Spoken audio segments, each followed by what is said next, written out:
राधे कृष्णा दोस्तों। तो चलिए हम आज की कहानी को शुरू करते हैं। हमारी आज की कहानी शिवलिंग की उत्पत्ति कैसे हुई। शिवलिंग का असली अर्थ क्या है। लोगों में अक्सर भ्रम रहता है कि शिवलिंग सिर्फ पत्थर का एक गोल आकृति वाला स्तंभ है, लेकिन सच ये है कि लिंग शब्द का अर्थ है चिन्ह या प्रतिनिधित्व करने वाला। लिंगम इति लक्षणम यानी जिससे किसी तत्व की पहचान हो वही लिंग है। दरअसल शिवलिंग सृष्टि और ब्रह्मांड की अनंत ऊर्जा का प्रतीक है। ये कोई सिर्फ मूर्ति नहीं बल्कि वो प्रतीक है जो कहता है कि शिव निराकार हैं लेकिन सर्वत्र व्याप्त हैं। सृष्टि आदि और अंत उन्हीं में समाया है। शिवलिंग का गोलाकार आधार योनि को दर्शाता है जो सृजन शक्ति का प्रतीक है, और ऊर्ध्व भाग शिव के निराकार स्वरूप को दर्शाता है जो विनाश और मोक्ष का प्रतीक है। वैज्ञानिक दृष्टिकोण से देखें तो शिवलिंग अक्सर ग्रेनाइट या खास पत्थरों से बना होता है जिसमें ऊर्जा संचय की क्षमता होती है, और उस पर जल, दूध या बेलपत्र चढ़ाने से वह पत्थर ठंडा रहता है तथा उसके आसपास का वातावरण सकारात्मक ऊर्जा से भर जाता है।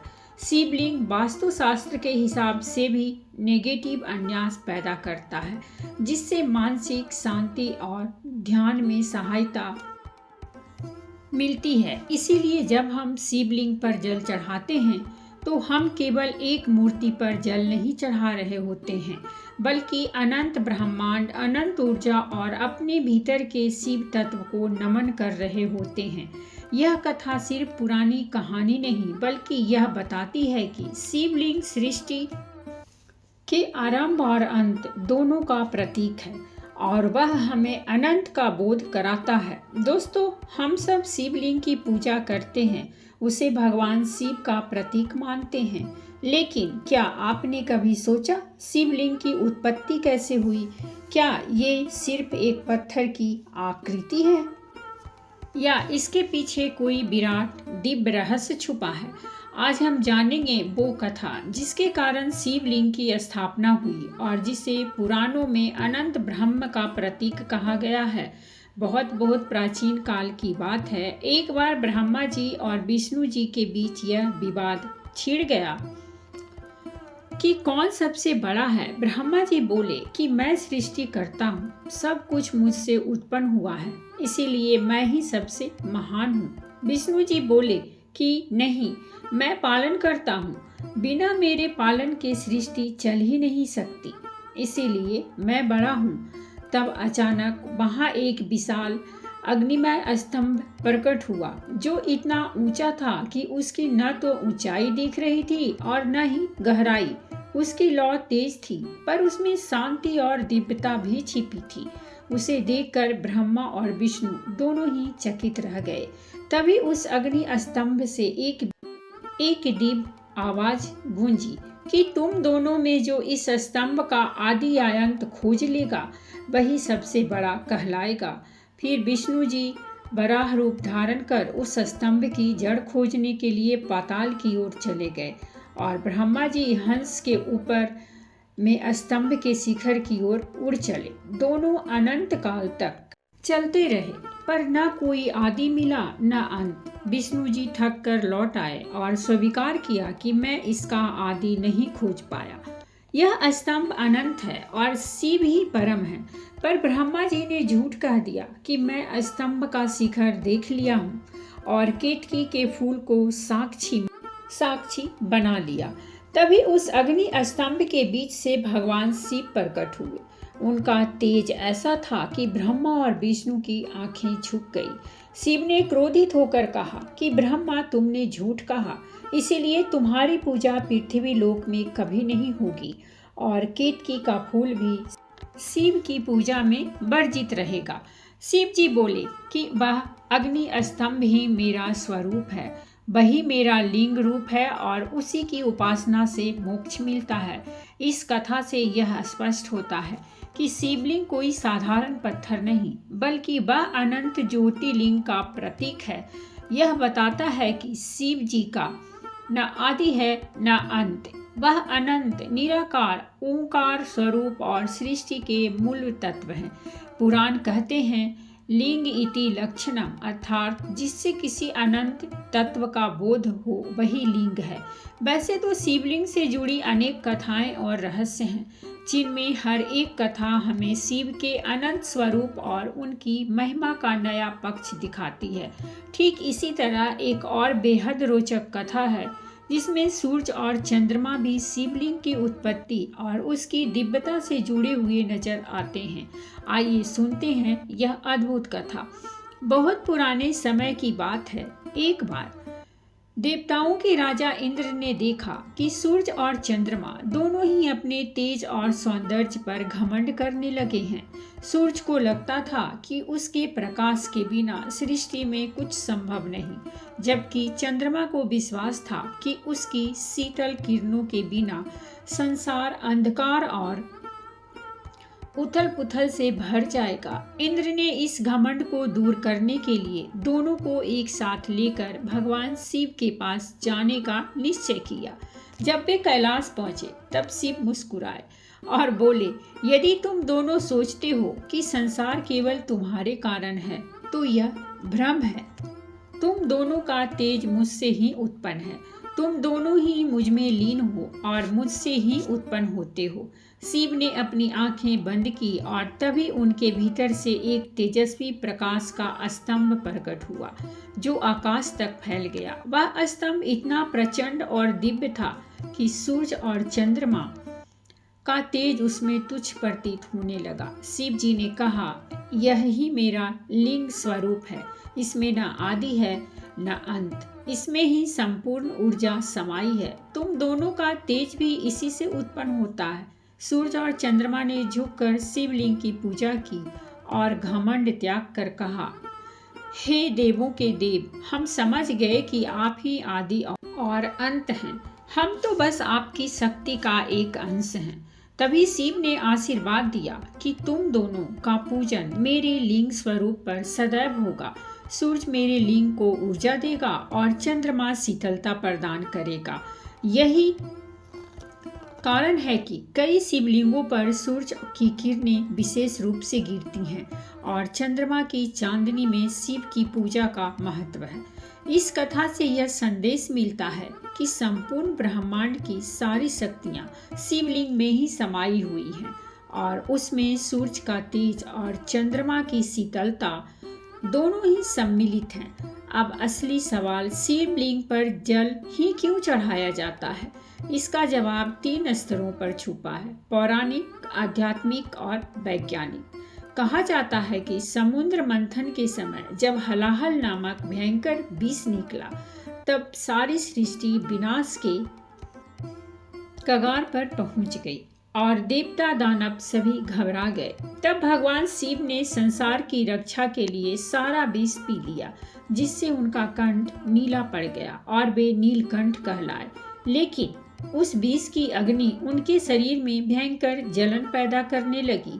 तब देवताओं ने और देवी पार्वती ने शिवलिंग पर निरंतर जल अर्पित करना शुरू किया ताकि उनकी तपन शांत हो सके, और तभी से परंपरा बन गई कि शिवलिंग पर जल चढ़ाना शिव की शीतलता के लिए आवश्यक है।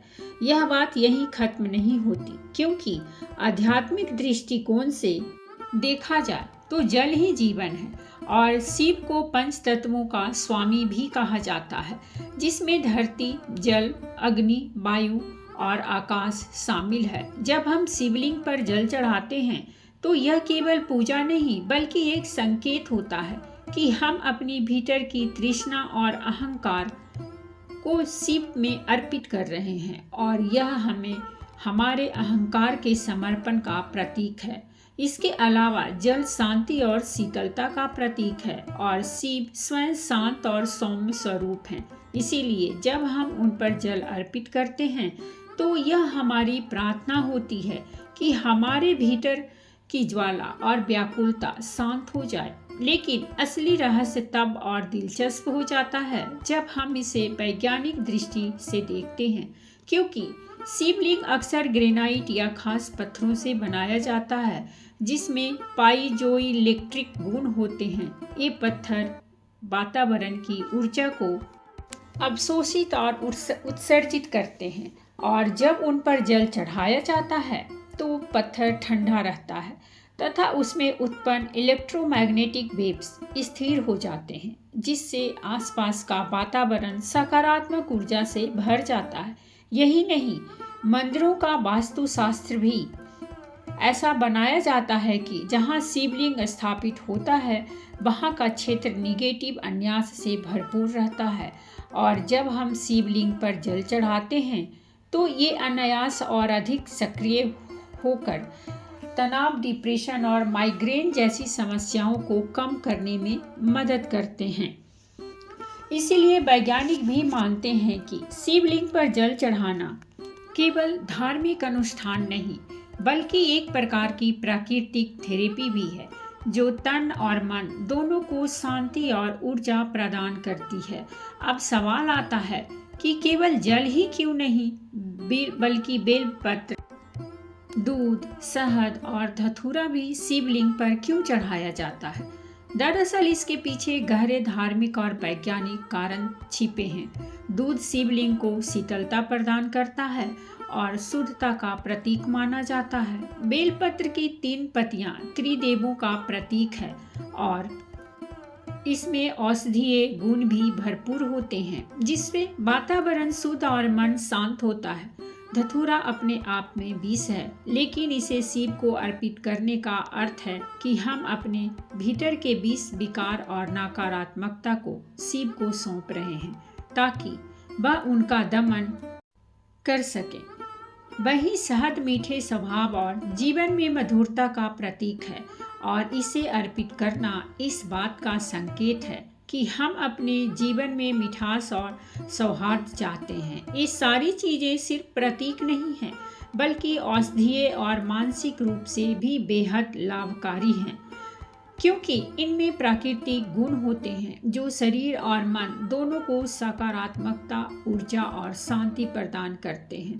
लोग अक्सर पूछते हैं कि क्या शिवलिंग पर जल चढ़ाने की कोई विशेष विधि होती है, और इसका उत्तर है कि हाँ, होती है, क्योंकि शिवलिंग पर जल अर्पित करना केवल एक धार्मिक परंपरा नहीं बल्कि एक गहरा आध्यात्मिक अभ्यास भी है जिसके पीछे शास्त्रों के कई नियम और संकेत छिपे हुए हैं। सबसे पहले तो यह ध्यान रखना चाहिए कि जल हमेशा शुद्ध और साफ होना चाहिए, क्योंकि अशुद्ध जल अर्पित करना अशुभ माना जाता है और इससे पूजा का फल कम हो सकता है। जल को अंजलि में लेकर या लोटे से धीरे धीरे और श्रद्धापूर्वक शिवलिंग पर चढ़ाना चाहिए ताकि उसका स्पर्श शिवलिंग के प्रत्येक भाग को शीतलता और पवित्रता प्रदान कर सके। इसके साथ ही ओम नमः शिवाय या महामृत्युंजय मंत्र का उच्चारण करना चाहिए, क्योंकि इन मंत्रों की ध्वनि कंपन वातावरण को सकारात्मकता, ऊर्जा से भर देती है और साधक के मन में स्थिरता और शांति लाती है। शिवलिंग पर जल चढ़ाते समय केवल मंत्र ही नहीं बल्कि अपने मन की सारी कामनाएं, कष्ट और अहंकार भी शिव के चरणों में समर्पित कर देना चाहिए ताकि वे सब कुछ अपने भीतर समाहित कर लें और भक्त को शांति और समाधान प्रदान करें। इसके अलावा शिवलिंग की परिक्रमा करने का भी विशेष नियम है, जिसमें एक या आधी प्रदक्षिणा ही की जाती है, पूरी प्रदक्षिणा नहीं, क्योंकि शिवलिंग का पिछला भाग माता पार्वती का स्वरूप माना जाता है और उस भाग की अनदेखी कर आगे बढ़ जाना ही शास्त्र सम्मत है। यह आधी परिक्रमा इस बात का प्रतीक है कि शिव और शक्ति एक दूसरे से अलग नहीं है, परंतु उनके पूजन की मर्यादा अलग है। ऐसा कहा जाता है कि जो भक्त विधि पूर्वक और सच्ची भावना से शिवलिंग पर जल अर्पित करता है और परिक्रमा करता है, उसे भगवान शिव की कृपा शीघ्र ही प्राप्त होती है और उसके जीवन के संकट दूर हो जाते हैं। शिवलिंग पर विशेष दिनों में जल चढ़ाने का महत्व केवल रोजाना ही नहीं बल्कि कुछ खास दिन भी माने जाते हैं जब शिवलिंग पर जल चढ़ाने से विशेष फल मिलता है। जैसे सोमवार, जिसे शिव का प्रिय दिन माना गया है, उस दिन शिवलिंग पर जल अर्पण करने से रोग ऋण और संकट दूर होते हैं। श्रावण मास में तो शिवलिंग पर जल चढ़ाने का महत्व कई गुना बढ़ जाता है, क्योंकि यह माह शिव को अत्यंत प्रिय है। ऐसी मान्यता है कि इस महीने में जल चढ़ाने से 100 जन्मों के पाप भी नष्ट हो जाते हैं और मनवांछित फल प्राप्त होते हैं। और शिवरात्रि के दिन तो शिवलिंग पर जल चढ़ाना विशेष पुण्यदायक माना गया है, क्योंकि यही वह रात है जब शिव और शक्ति का मिलन हुआ था और पूरा ब्रह्मांड शिवमय हो गया था। इसी दिन रात भर जल चढ़ाने और ओम नमः शिवाय का जाप करने से भक्त की हर मनोकामना पूरी होती है। भिन्न भिन्न प्रकार के जल का महत्व है। इसके अलावा लोग सोचते हैं कि सिर्फ समान पानी ही चढ़ाना चाहिए, लेकिन शास्त्रों में भिन्न भिन्न प्रकार के जल का भी महत्व बताया गया है। गंगा जल सबसे पवित्र माना गया है, क्योंकि यह पापों का नाश करता है और शिवलिंग को शुद्धता प्रदान करता है। कुएं या तालाब के जल को भी शुद्ध माना गया है। विशेषकर ग्रामीण इलाकों में लोग वही जल अर्पित करते हैं। बारिश का जल प्राकृतिक रूप से शुद्ध होता है और इसे शिवलिंग पर चढ़ाना अति पुण्यकारी कहा गया है। जल अर्पण के साथ संकल्प का महत्व। एक और खास बात जो कम लोग जानते हैं वह है संकल्प का महत्व। शास्त्रों के अनुसार जब भी शिवलिंग पर जल चढ़ाया जाए तो कोई न कोई संकल्प अवश्य लिया जाना चाहिए, जैसे हे भोलेनाथ, इस जलार्पण के माध्यम से मैं अपने पापों का प्रायश्चित करता हूँ, या हे शिव, मेरी इस कठिनाई को दूर कर दीजिए। ऐसा करने से पूजा का फल कई गुना बढ़ जाता है, क्योंकि शिव सिर्फ भक्ति ही नहीं बल्कि सच्चे मन की भावना को स्वीकार भी करते हैं। शिवलिंग पर ध्वनि का प्रभाव। और एक बेहद रोचक तथ्य यह है कि जब शिवलिंग पर जल गिरता है तो वह एक विशिष्ट कंपन उत्पन्न करता है। वैज्ञानिकों ने सिद्ध किया है कि इस कंपन से आसपास का वातावरण शांत होता है और मनुष्य के मस्तिष्क में अल्फा वेव्स उत्पन्न होती है, जिससे मानसिक तनाव और चिंता कम होती है। यही कारण है कि जब मंदिरों में लगातार जलधारा शिवलिंग पर गिरती रहती है तो वह न केवल धार्मिक दृष्टि से बल्कि मानसिक स्वास्थ्य के लिए भी बेहद लाभकारी होती है। तो दोस्तों, ये थी हमारी आज की कहानी, और अगर कहानी अच्छी लगी हो तो प्लीज़ हमारे चैनल को सब्सक्राइब कीजिए, वीडियो को लाइक और शेयर जरूर कीजिए। कहानी सुनने के लिए बहुत बहुत धन्यवाद। मिलते हैं हम एक नई कहानी के साथ।